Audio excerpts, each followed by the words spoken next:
Salut tout le monde, avant de commencer la vidéo, je tiens à préciser que celle-ci sera en audio. En effet, moi je suis aveugle, donc c'est compliqué de me filmer. Là j'ai réussi, mais je vais pas rester dans cette position 20 ans. Donc du coup, je vous retrouve pour la vidéo en audio. J'espère que le contenu, lui, restera le même pour vous. Goodbye.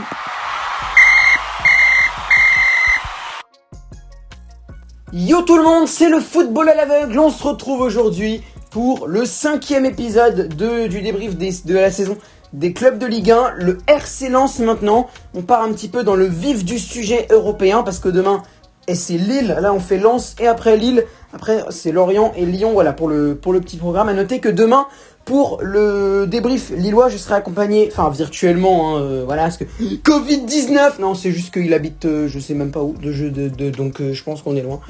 Donc voilà, je pense qu'il doit habiter à Lille, donc voilà, je serai accompagné de Football Chaîne. Je vous présenterai un petit peu ça demain avant de vous diffuser son message de supporter lillois. Donc, la saison du RC Lens. Les 5 stats, comme d'habitude, je vais vous les présenter. T18. Alors, le classement général lensois, ma foi, il est très respectable. En sachant que, parce que là, on a tendance à l'oublier, vu que Lens a fait une superbe saison, mais Lens, de base, est un promu. Là, c'est leur première saison en tant que revenant de Ligue 1. Ils avaient fini, je crois qu'ils avaient fini premier de Ligue 2. Je crois que c'était eux les leaders. Il me semble que c'était eux les leaders, mais je sais plus. Non, Lorient est fini deuxième. Ouais, Lorient est fini deuxième. C'est bien le RC Lens qui avait fini premier champion de Ligue 2, donc déjà super. Et là, ils arrivent 7e, et oui, 7e de Ligue 1, avec 57 points, à seulement 2-3 points. Marseille, je crois que non, Marseille c'est 60. Marseille c'est 60 et Rennes c'est 58. Donc à seulement 3 points de la 5e place. À 3 points seulement de la 5e place et à 1 point seulement de la 6e place, synonyme de qualification en Europa League Conférence. Donc malheureusement, les Lensois étaient à ça d'avoir une place européenne, mais non. Et pourtant, il aurait beaucoup plus mérité que l'Olympique de Marseille. C'est mon avis, mais au vu de la saison de Marseille, au vu des déboires qu'a connu l'OM, qu'on débriefera le 1er juin, je crois que c'est bien le 1er juin, qu'on débriefera lundi, désolé, mais pour moi, Marseille a moins mérité son ticket, surtout en Ligue Europa, quoi. Encore en Ligue Europa Conférence, à la limite de la limite, ok. Mais en Ligue Europa, voilà. Et Lens, pour moi, aurait plus mérité. Après, c'est mon avis, vous avez le droit d'avoir le vôtre. Je pense que les supporters marseillais ne diront pas ça comme moi, à part peut-être certains des plus objectifs. Peut-être qu'il y en a qui diront, mais c'est franchement, pour moi, c'est une réalité. C'est une réalité, Lens. Déjà, au vu du statut de Lens. Lens était, comme je l'ai dit, un promu qui finit 7e. Et Marseille est un ancien 2e qui finit 5e. Et franchement, 5e... 5e à la limite de la 7e. 5e à la limite de la 7e. Donc voilà, tu le vois bien que la saison de Marseille, et on débriefera ça lundi, a été selon moi cataclysmique. Même s'il termine bien. Ça, grâce à Jorge Sampaoli. Donc du coup, voilà. Du côté de Lens, les 5 stats à retenir, donc classement général, 7e avec 57 points, donc très bien. Le meilleur buteur lensois, c'est Gaël Kakuta que Lens a levé son option d'achat d'Amiens en Ligue 2. Donc l'ancien Amiénois, l'ancien Angevin aussi, Gaël Kakuta rejoint officiellement le RCL et sera donc là la saison prochaine du côté du Stade Bollaert. Il a marqué 11 buts cette saison, qui est un total honorable. Il a marqué un 5e des buts de son équipe parce que voilà, vous le verrez tout à l'heure. Vous le verrez tout à l'heure, le nombre de buts. Du côté du meilleur passeur, Jonathan Klaus, qui a été franchement beaucoup félicité cette saison, et c'est pas immérité. Franchement, Jonathan Klaus qui a fait une superbe saison, qui a été pressenti pour aller en équipe de France, mais finalement Klaus n'y a pas été. Ça aurait pu, franchement, ça aurait pu être un choix, un peu comme Fabien Santonze de Metz, qui aurait pu être aussi largement senti. C'est Santonze et Klaus, c'était ceux et même Benjamin André aussi de Lille. Il y avait André, Santonze et Klaus, c'était des mecs qui n'ont absolument jamais été en équipe de France, à part peut-être André, je crois, une fois, je sais même plus. Non, je crois pas. Et c'est des mecs qu'on n'attend absolument pas et qui pourtant auraient eu largement le droit à leur place en équipe de France. Donc Jonathan Klaus, auteur de 6 passes décisives cette saison. C'est pas un total exceptionnel, 6 passes décisives, mais c'est quand même correct. Donc voilà, on va rien dire. 11 buts pour Gaël Kakuta. C'est vrai que c'est pas le total d'un 5e quand tu sais d'un 7e. Quand tu sais que Wang Weizhou de Bordeaux, qui a fini 12e, en a fait justement 12 buts. Voilà, Gaël Kakuta, c'est pas ouf non plus.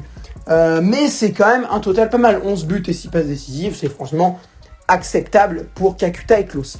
Donc du coup, du côté de l'attaque lensoise, s'il y en a qui ont compris mon 1/5, et ben c'est parce qu'il y a eu 55 buts. Si vous faites 55 divisé par 11, ça fait 1, je crois.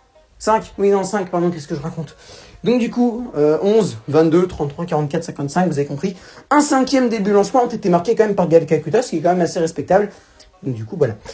55 buts, c'est pas mal, je m'attendais à un peu mieux.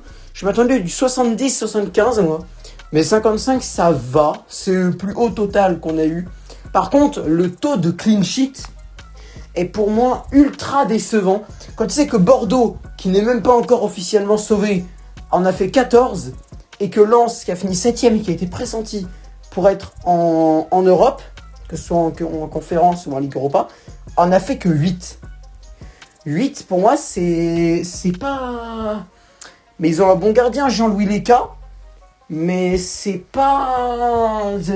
Je m'attendais à mieux, franchement. Je vous le dis, je m'attendais à mieux. Je m'attendais à tourner autour de 17, 18... peut-être pas 17, 18 quand même, parce que c'est... Il a quand même pas fait la moitié de la saison à 0 but. Mais de 13, 14, 15, un peu comme Costil à Bordeaux, ben ouais, je m'y attendais. Non, c'est pas... Si, c'est Costil à Bordeaux. Oui, si, c'est Costil à Bordeaux. Ouais, je crois que si. Si, c'est bien Costil de Bordeaux. Et bah tu vois, je m'attendais un peu à ça. Autour de 13, 14, 15, même 12, j'aurais été à peu près satisfait. Mais 8, je trouve que c'est... Bon, c'est pas horrible, hein, 8. 8 fois sans encaisser de but, 8 matchs sans encaisser de but dans la saison, ça va. Mais quand tu sais qu'il y en a 30 autres où ils en ont encaissé au moins un, ben... Ouais, c'est...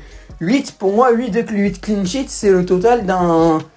Pas d'un relégable, mais d'une équipe du ventre mou négatif, quoi, genre 15ème, de la 15ème à la 17ème place, tu vois. Peut-être 14ème à la limite, tu vois, c'est... Après, voilà, c'est que statistique, hein, mais je m'intéresse quand même aux stats parce que c'est quand même important, ça montre quand même la saison d'un club. Mais ce qui montre le mieux la saison d'un club, c'est leur meilleur buteur et leur meilleur passeur. C'est après le nombre de buts qu'ils ont marqués et le nombre de matchs où ils en ont pas encaissé. On s'en fout un peu en soi. Mais je voulais quand même réunir 5 stats. J'ai réuni 5 stats qui sont quand même assez importantes, hein, le nombre de buts qu'ils ont marqués et le nombre de matchs sur lesquels ils ont ne pas encaissé de but. C'est quand même important. C'est pas c'est pas le truc le plus important, mais c'est quand même assez intéressant à savoir. Donc voilà. Lens, du coup 55 buts, 8 clean sheets.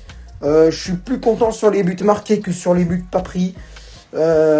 Améliorer pour la saison prochaine. Je pense que l'ECA, malheureusement, c'est un peu trop juste maintenant pour le statut lensois. Et le statut Lens qu'on attend beaucoup. Hein. Le RC Lens, moi, je les attends de pied ferme à la saison prochaine pour essayer de gagner une place en Europe qu'ils auraient mérité la saison dernière. Donc, c'est-à-dire, quand je dis la saison dernière, c'est-à-dire cette saison-là, celle qu'on est en train de débriefer.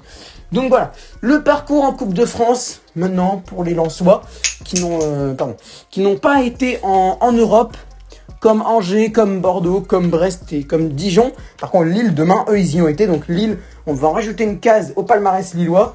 Plus de dire ils ont été champions, plus de dire, enfin bref, il y aura une case européenne.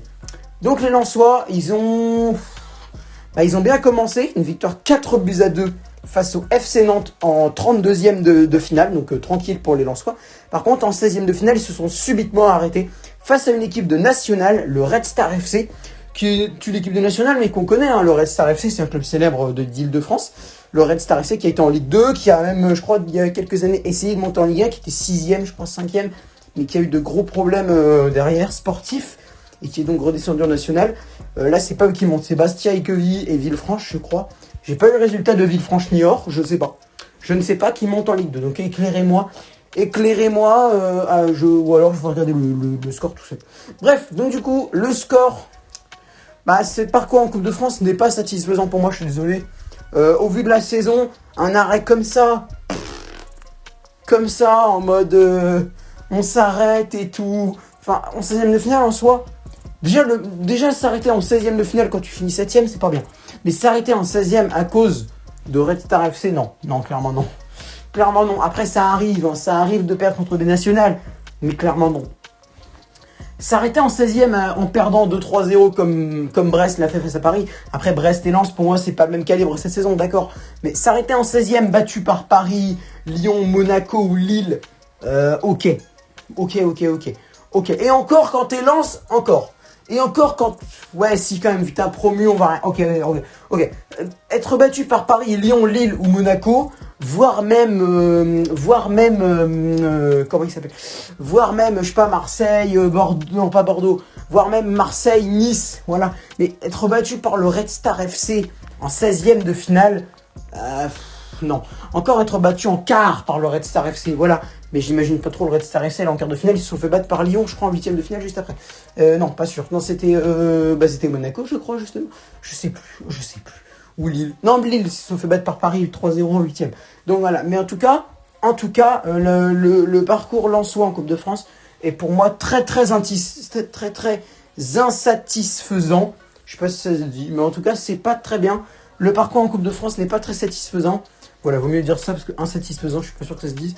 Donc, n'est pas très satisfaisant le parcours lensois. Par contre, le parcours en Ligue 1,